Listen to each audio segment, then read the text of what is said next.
Sa gitna ng nakabibinging ingay ng palengke ng San Roque, isang malawak at magulong pamilihang bayan sa gilid ng isang lungsod sa Cavite, ang mga sigaw ng mga tindero ay nag-uunahan sa hangin.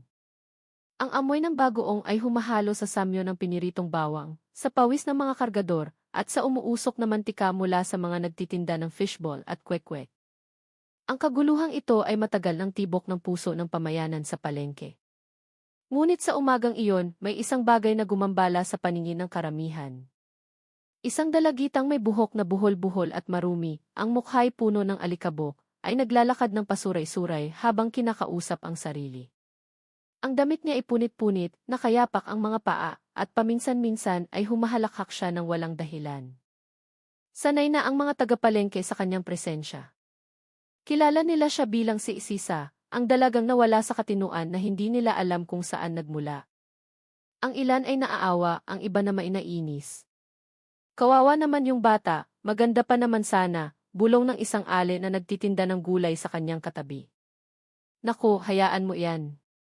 Huwag mong masyadong lalapitan, baka manghingi lang iyan ng pera, sagot naman ng kausap habang nagtitimbang ng pipino. Madalas siyang binibigyan ng mga tao ng tira-tirang pagkain.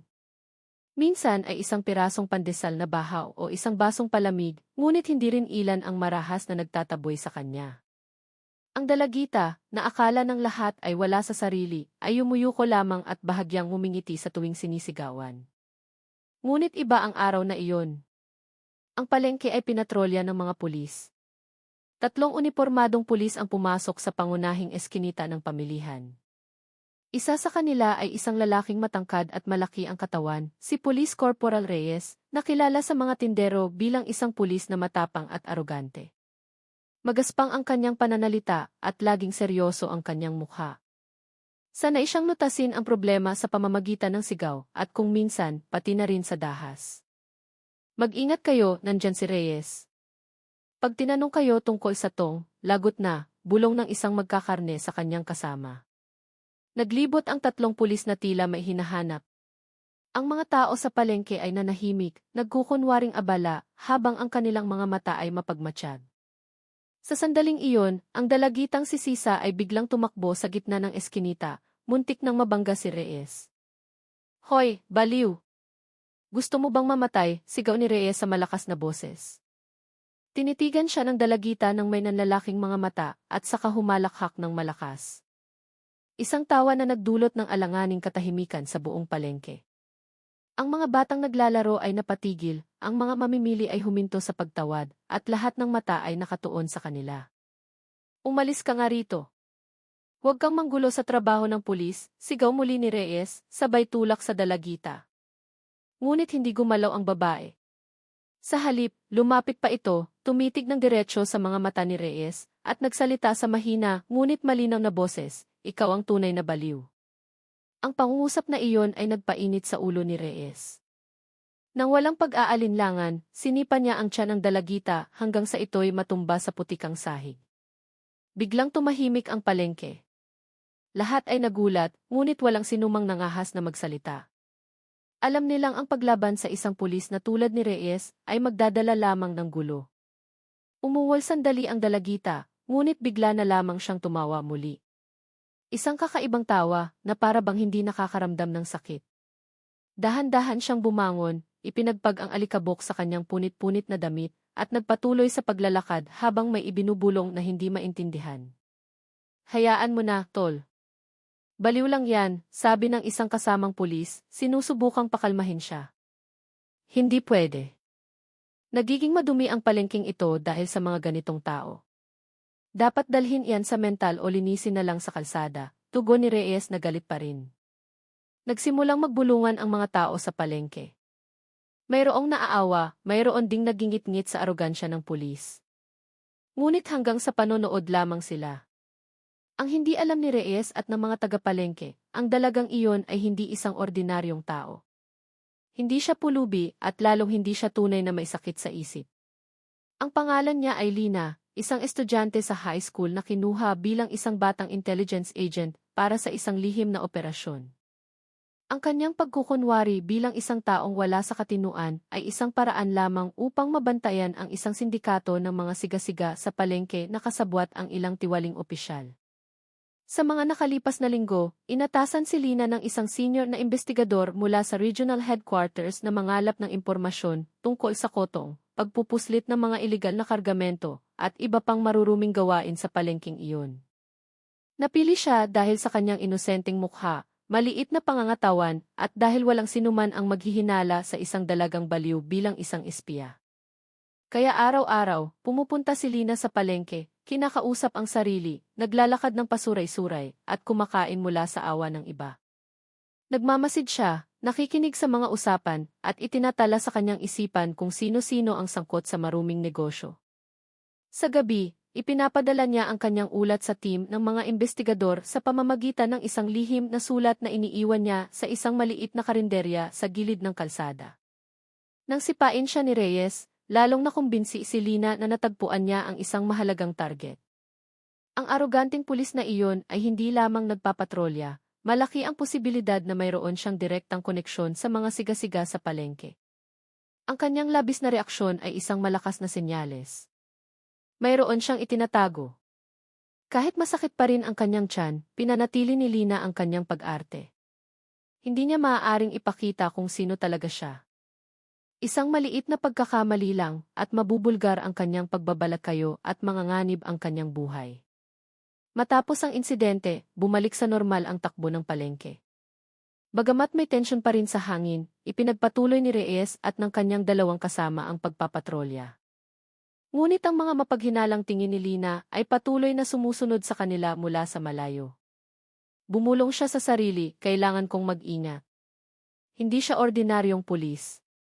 Sa di kalayuan, isang lalaking may edad na, ang may-ari ng isang maliit na tindahan ng sigarilyo sa dulo ng palengke, ang nagmamasid sa lahat ng pangyayari na may pagtataka sa mukha.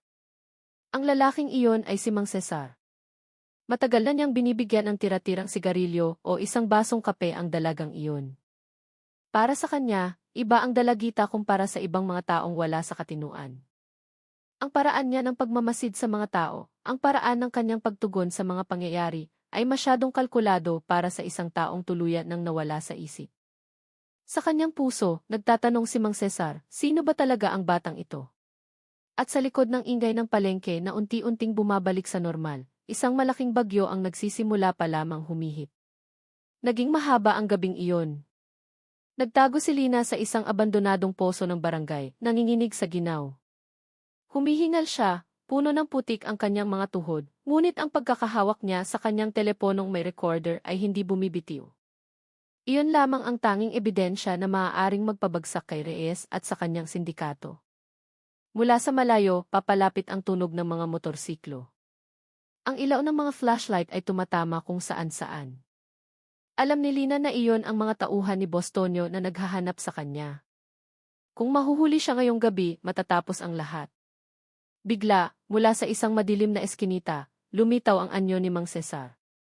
Dahan-dahan siyang lumapit at bumulong, bilis, sumunod ka sa akin. Huwag ka dito. Nang walang maraming tanong, sumunod si Lina sa kanyang mga yapak. Dumaan sila sa makipot na pasilyo, sa likurang pinto ng kanyang tindahan ng sigarilyo, at pumasok sa loob. Doon, isinara ni Mang Cesar ang pinto ng mahigpit. Akala mo ba hindi ko alam, Ineng? Dati rin akong impormante. Noong kabataan ko, tinulungan ko ang mga pulis na buwagin ang sindikato ng droga dito sa palengke. Alam ko ang tingin ng isang taong may misyon. Ganyan-ganyan ang tingin mo. Yumuko si Lina. Nangingilid ang kanyang mga luha. Mang Cesar, kapag nalaman nilang hindi ako totoong baliw, tapos na po ako. Pero kailangan kong maibigay ang ebidensyang ito. Tumango si Mang Cesar. Bukas ng umaga, isasama kita sa tamang tao. Hindi ka na pwedeng kumilos ng mag-isa. Kinabukasan, naging abala muli ang palengke, ngunit ramdam pa rin ang tensyon. Si Bostonio at ang kanyang mga tauhan ay pabalik-balik at baka sa kanilang mga mukha ang pagkabalisa. Dumating din si Reyes, mas matigas pa ang mukha kaysa dati. Hanapin ninyo. Huwag ninyong bigyan ng pagkakataon. Kung kinakailangan, linisin ninyo ang palengking ito sa basura, malamig na sabi ni Reyes. Yumuko lamang ang mga tindero. Walang sinumang nangahas na lumaban. Alam nilang kapag nagkamali sila ng salita, sila ang susunod na biktima. Ngunit sa karinderya ni Aling Nena, may ibang nangyayari. Isang lalaking nakasuot ng simpleng polo shirt ang nakaupo sa isang mesa sa sulok. Mukha siyang ordinaryong mamimili, ngunit sa katotohanan, siya ang senior na investigador mula sa regional headquarters na nagpapanggap. Dumating si Lina, kasama si Mang Cesar. Sir, ito po ang ebidensyang na-record ko, sabi ni Lina habang inaabot ang telepono. Nanginginig ang kanyang kamay. Binuksan ng investigador ang telepono. Nakita niya ang malinaw na video ni Reyes na tumatanggap ng sobre mula kay Boss Tonyo sa loob ng bodega. Tumango siya ng may kasiyahan. Magaling, bata. Malakas ang ebidensyang ito. Malaking trabaho ang ginawa mo. Ngayon, kami na ang bahala. Nang papalubog na ang araw, nagsimula ang malakihang operasyon. Isang special team mula sa headquarters na nakadamit sibilyan ang kumalat sa paligid ng palengke. Nagpanggap silang mga mamimili, mga trooper ng tricycle, at mga nagtitinda sa bangketa. Pinayuhan sina Lina at Mang Cesar na manatili sa loob ng karinderya para sa kanilang kaligtasan. Nang dumilim, dumating muli ang parehong truck sa bodega ng palengke. Handa na si Boss Tonyo at ang kanyang mga tauhan.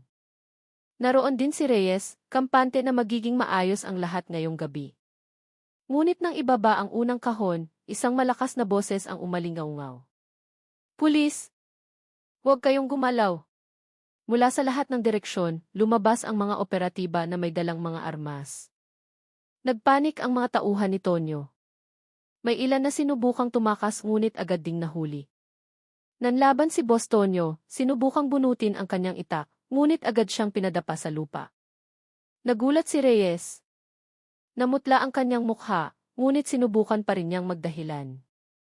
Nagkakamali kayo. Pulis ako, sigaw niya. Ngunit lumapit ang senior na investigador at ipinakita ang telepono. Malinaw na nakikita ang mukha at naririnig ang boses ni Reyes sa video. Wala na siyang maidahilan. Ang kanyang aroganting mukha ay napalitan ng kawalan ng pag-asa. Sa huli, pinusasan siya sa harap mismo ng mga tagapalengke na matagal na niyang inaapi. Nagsimulang magbulungan ang mga tao at may ilan nang nangahas na magsalita. Kaya pala lalong gumugulo ang palengke, pulis mismo ang pasimuno. Kawawa naman ang mga kabataang nagtatrabaho ng tapat, sila pa ang ginigipit. Ilang tindero ang tumingin sa direksyon ng karinderya ni Aling Nena, kung saan sumisilip si Lina mula sa bintana. Iba na ang kanilang tingin ngayon. Hindi na pagkasuklam sa isang dalagang baliw, kundi puno ng paggalang sa isang taong tahimik na nagligtas sa kanila. Nang gabing iyon, gumaan ang pakiramdam sa palengke. Ang mga siga-siga ay nahuli. Si Reyes at ang dalawang kasama niya ay dinala sa headquarters. Ang truck na puno ng mga iligal na kargamento ay kinumpiska. Nakaupo si Lina sa isang kahoy na bangko sa labas ng tindahan ni Mang Cesar. Buhol-buhol pa rin ang kanyang buhok at mukha pa rin siyang marungis, ngunit payapa na ang kanyang puso. Tapos na ang kanyang misyon. Tinapik ni Mang Cesar ang kanyang balikat. Bata ka pa, pero ang laki na ng isinugal mo. Tandaan mo, hindi ito tungkol sa kung sino ang malakas, kundi kung sino ang nasa tama. Iyon ang nagpapatatag sa isang tao. Yumuko si Lina at ang kanyang mga luha ay pumatak nang hindi niya namamalayan. Salamat po, Mang Cesar. Kung hindi po dahil sa tulong ninyo, baka naubos na ako. Ngumiti si Mang Cesar. Tama na iyan. Ngayon, bumalik ka na sa pagiging ikaw. Huwag kang magtatagal sa pagiging iba. Mahirap ang buhay kapag laging may maskara. Makalipas ang ilang araw, unti-unting bumalik sa normal ang palengke. Pinag-uusapan pa rin ng mga tao ang nangyaring hulihan, ngunit ngayon ay mas maluwag na ang kanilang pagtitinda. Wala nang kotong, wala nang aroganting tingin ni Reyes. At si Lina, bumalik na siya sa kanyang eskwelahan bilang isang ordinaryong estudyante. Hindi kailanman nalaman ng kanyang mga kaibigan na sa likod ng kanyang inosenteng mukha, minsan siyang nagpanggap bilang isang dalagang baliw sa palengke, hinarap ang mga siga-siga at mga tiwaling pulis. Tanging si Mang Cesar at ang team ng mga investigador lamang ang nakakaalam kung sino talaga siya. At para sa kanila, ang katapangan ni Lina ay hindi lamang nagligtas sa palengke, kundi nagbigay din ng pag-asa na ang katarungan ay maaari pa ring manaig sa bansang ito. Ang kwento ay nagtatapos sa isang eksenang tunay na Pilipino. Ang mga maliliit na naapi ay nakamit din ang hustisya. Isang kabataang matapang ang naging bayani, at isang matandang may karunungan ang nagbigay ng aral sa buhay. Ang arogansya ng tiwaling pulis ay gumuho, ang palengke ay muling nabuhay, at isang mahalagang aral ang naiwan, maaaring magtagal bago lumabas ang katotohanan, ngunit hinding-hindi ito maaaring ibaon magpakailanman. Nang mag-aagaw ang dilim at liwanag, nagsimulang humupa ang tao sa palengke ng San Roque. Ang mga nagtitinda ng gulay ay kanina pa umuwi, at ang natira na lamang ay mga pwesto ng bigas, ang karinderya ni Aling Nena, at ang tindahan ng sigarilyo ni Mang Cesar na laging bukas hanggang hating gabi. Nagsimula nang marinig ang huni ng mga kuliglig, kasabay ng ugong ng mga motorsiklo ng mga kabataang tambay sa gilid ng kalsada. Sa loob ng karinderya ni Aling Nena, nakaupo si Lina sa sulok, nagkukunwaring kinakamot ang ulo at bumubulong sa sarili. Para sa mga dumaraan, isa lamang siyang dalagang baliw na nakikitambay. Ngunit sa ilalim ng kahoy na mesa, ang kanyang kamay ay mabilis na nagsusulat sa isang maliit na piraso ng papel. Ang talaan ay naglalaman ng mga pangalan ng tindero, siga-siga, at pulis na pinaghihinalaan niyang sangkot sa kotongan. Aling Nena, isang kapeng barako nga, isang malalim na boses ang bumasag sa katahimikan. Bahagyang itinaas ni Lina ang kanyang ulo. Nagkunwari siyang walang pakialam, ngunit ang kanyang mga mata ay alisto. Ang lalaking iyon ay hindi ordinaryo. Siya si Boss Tonyo, ang kinatatakutang siga sa palengke dahil sa kanyang kalupitan. Maraming maliliit na tindero ang napipilitang magbigay ng key protection money sa kanya linggo-linggo. Umupo si Tonyo at nakipag-usap sa isa pang lalaking kasunod niyang dumating. Mula sa kanilang pabulong na usapan, may narinig si Lina na nagpakaba sa kanya. Bukas ng gabi, may dating na naman ang bagahe. Siguraduhin mong handa ang mga bata sa bodega. Kalma lang, boss. Ayos na. Nabigyan na rin ng basbas ang mga buwaya. Ligtas tayo. Ang mga salitang iyon ay parang mga piraso ng puzzle na nagsimulang mabuo sa isipan ni Lina. Bagahe, bodega, basbas sa mga buwaya. Lahat ay tumutukoy sa isang bagay na mas malaki pa sa simpleng kotongan. Nagkunwari si Lina na humalakhak, na naging dahilan upang lumayo ang ibang mga customer dahil sa pagkailang. Ito mismo ang nagbigay sa kanya ng kalamangan. Mas malinaw niyang naririnig ang usapan ng hindi pinaghihinalaan. Nang banggitin ni Tonyo ang pangalang Pireyes, lalong nakumbinsi si Lina na ang aroganteng pulis na iyon ay bahagi ng sindikato. Nang gabing iyon, matapos mag-alisan ang mga customer, isiniksik ni Lina ang kanyang sulat sa siwang ng mesa. Kinabukasan, isang investigador na nagpapanggap bilang maglalako ng sigarilyo ang kukuha nito. Ganoon ang sistema ng kanilang team upang mapanatili ang lihim na komunikasyon. Ngunit may isang bagay na hindi alam ni Lina. Mula pa noong insidente kaninang umaga, palihim na siyang inoobserbahan ni Reyes. Para kay Reyes, may kakaiba sa dalagang iyon. Hindi dahil sa lakas ng loob nitong tumitig sa mata ng pulis, kundi dahil ang mga titig na iyon ay masyadong malalim, masyadong may kamalayan.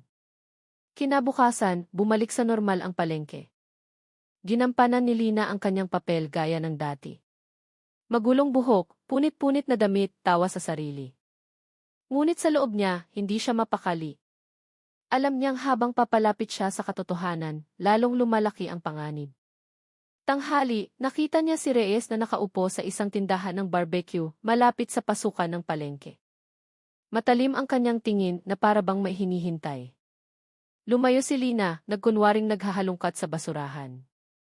Mula roon, nakita niya ang dalawang tauhan ni Tonyo na lumapit kay Reyes. Nag-usap sila sandali at pagkatapos ay iniabot ng isa sa kanila ang isang kulay kapeng sobre.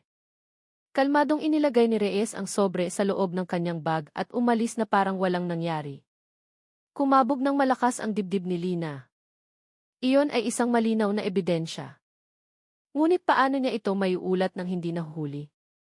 Nang dapit hapon, bumuhos ang malakas na ulan. Naging maputik ang palengke. Dahil sa baha, ilang mga pwesto ang maagang nagsara. Tumakbo si Lina upang maghanap ng masisilungan. Sa sandaling iyon, isang motorsiklo ang huminto mismo sa kanyang harapan. Nakatakip sa helmet ang mukha ng nagmamaneho, ngunit ang boses na lumabas mula sa bibig nito ay nagpatigil kay Lina. Sakay! Kung hindi, alam mo na ang mangyayari. Iyon ang boses ng isa sa mga tauhan ni Bostonio. Nagkunwari si Lina na natakot na parang isang tunay na baliw.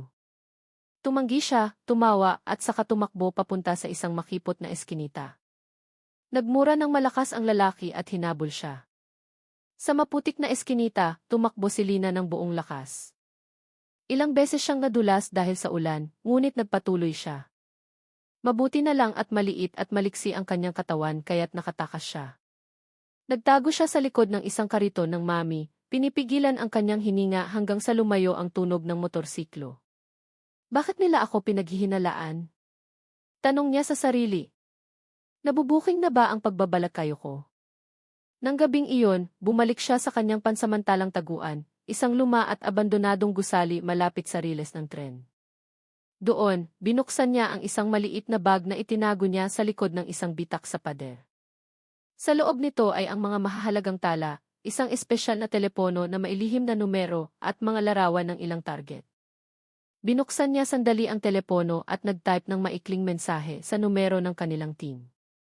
Target Reyes tumanggap sobre mula kay Tonyo. May dating sa bodega Biyernes ng gabi. Kailangan ng backup. Kritikal ang sitwasyon.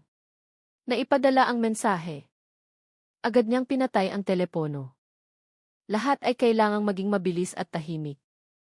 Kinabukasan, mas matindi ang tensyon sa palengke. Hindi niya alam kung bakit, ngunit mas maraming tauhan ni Tonyo ang nagkala. Maging si Reyes ay dumating muli kasama ang dalawa pang pulis. Sa kanilang mga kilos, tila may hinahanap silang isang bagay o isang tao. Nagsimulang mapagtanto ni Lina na paubos na ang kanyang oras. Isang araw na lang at Biyernes ng gabi na. Kung mabibigo siyang maobserbahan ang pagdating ng kargamento sa bodega, maaaring pumalpak ang buong operasyon at mananatiling malaya ang sindikato. Ngunit may isang bagay na nagpangilabot sa kanya. Ang mga titig ni Reyes. Sa tuwing dumaraan ito sa palengke, laging itong humihinto sandali at tinititigan siya. Tila ba alam ni Reyes na ang dalagang baliw na iyon ay hindi lang basta isang panggulo sa daan. Sa kanyang puso, bumulong si Lina, kapag nalaman niya kung sino talaga ako, tapos na ako. Dumating ang Biyernes ng gabi. Madilim ang langit at walang mga bituin. Tanging ang sinag ng buwan ang sumisilip sa manipis na ulap. Tahimik na ang palengke ng San Roque. Ang mga pwesto ay sarado na at ang huni ng mga kuliglig ang nangingibabaw sa hangin. Ngunit sa likod ng katahimikan, isang lihim na gawain ang nagsisimula. Si Lina, na nakabalatayo pa rin bilang dalagang baliw, ay naglalakad ng pasuray-suray sa paligid. Sa paningin ng iba, isa lamang siyang pulubi na walang patutunguhan. Ngunit sa likod ng kanyang magulong buhok, ang kanyang mga tainga at mata ay matalas na gumagana. Sinundan niya ang tunog ng isang truck na huminto sa likuran ng palengke, malapit sa isang lumang bodega na bihirang gamitin. Mula sa kadiliman, nakita niya ang ilang tauhan ni Tonyo na binubuksan ang pinto ng bodega. Mabilis na ibinaba ng isang malaking truck ang mga kahoy na kahon. Pinigilan ni Lina ang kanyang hininga, nakayuko sa likod ng mga sako ng bigas sa isang sulok. Bilis! Baka may makakita. Kailangang matapos ito ngayong gabi, narinig niyang utos ni Bostonio. Sumilip si Lina. Ang mga kahon ay malalaki, mabibigat at maingat na ibinababa. Narinig niya ang kalansing ng bakal mula sa loob ng isa sa mga kahon. Nanlamig ang kanyang tiyan. Hindi ito bigas o delata. Ito ay malinaw na isang malakihang smuggling operation. Hindi nagtagal, dumating si Reyes na nakauniporme, ngunit walang anumang opisyal na sagisag. May dala siyang maliit na flashlight at nilapitan si Tonyo. Ligtas ba lahat? Tanong ni Reyes. Handa na, sir. Inihanda na rin ang para sa iyo, sagot ni Tonyo habang inaabot ang isang itim na bag. Pinigilan ni Lina ang galit sa kanyang dibdib. Ang pulis na dapat nagpoprotekta sa mamamayan ay siya pang kasabwat sa kadiliman. Alam niyang mas malakas ang ebidensyang biswal kaysa sa isang ulat lamang. Tahimik niyang inilabas ang espesyal na telepono mula sa kanyang bulsa. Ang maliit na kamera nito ay umilaw ng walang tunog, nire-record ang kanilang pag-uusap mula sa siwang ng mga sako. Ngunit hindi palaging pabor ang tadhana. Habang abala si Lina sa pagre-record, isang pusa ang biglang tumalon mula sa tumpok ng kahoy na lumikha ng ingay. Lumingon ang isang bantay.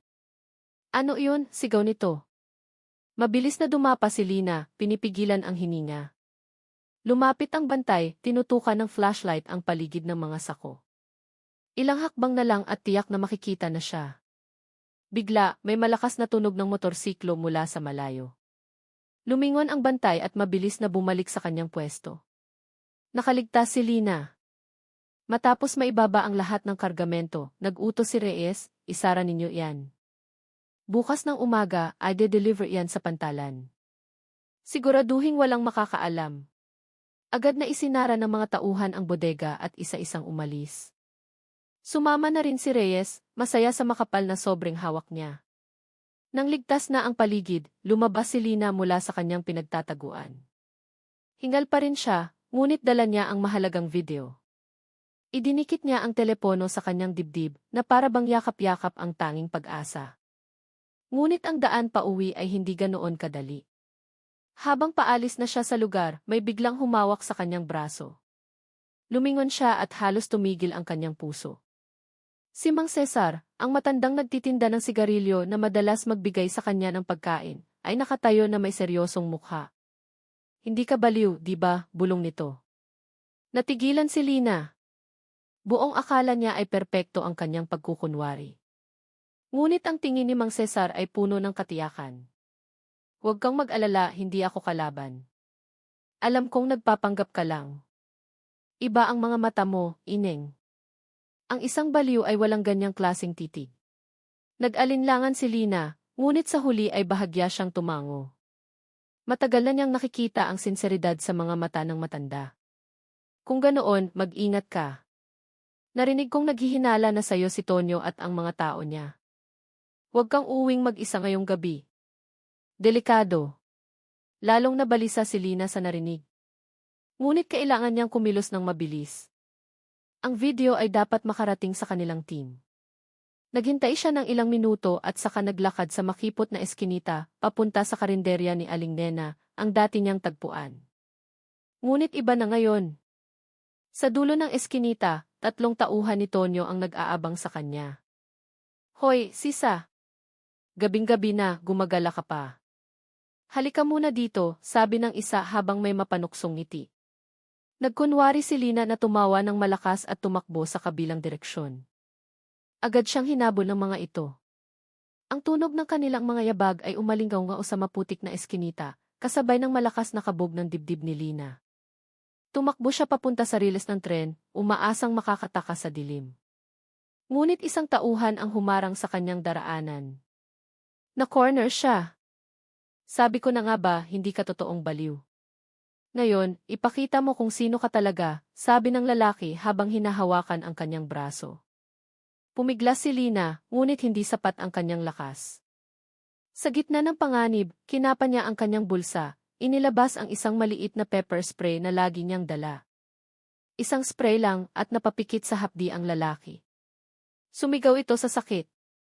Ginamit ni Lina ang pagkakataong iyon para tumakas muli, tinahak ang madilim na riles. Hindi niya alam kung saan pupunta, ngunit isa lang ang sigurado, malapit nang mabuking ang kanyang pagpapanggap. Nang gabing iyon, nagtagumpay si Lina na magtago sa isang abandonadong poso. Humihingal siya, puno ng putik ang katawan, ngunit ang teleponong may video ay buo pa rin sa kanyang kamay. Tinitigan niya sandali ang screen, nakita ang malinaw na mukha ni Reyes at Tonyo. Iyon ang ebidensyang magpapabagsak sa kanila. Ngunit alam niyang simula ngayong gabi, hindi na lang siya basta isang dalagang baliw sa palengke. Isa na siyang target na tinutugis.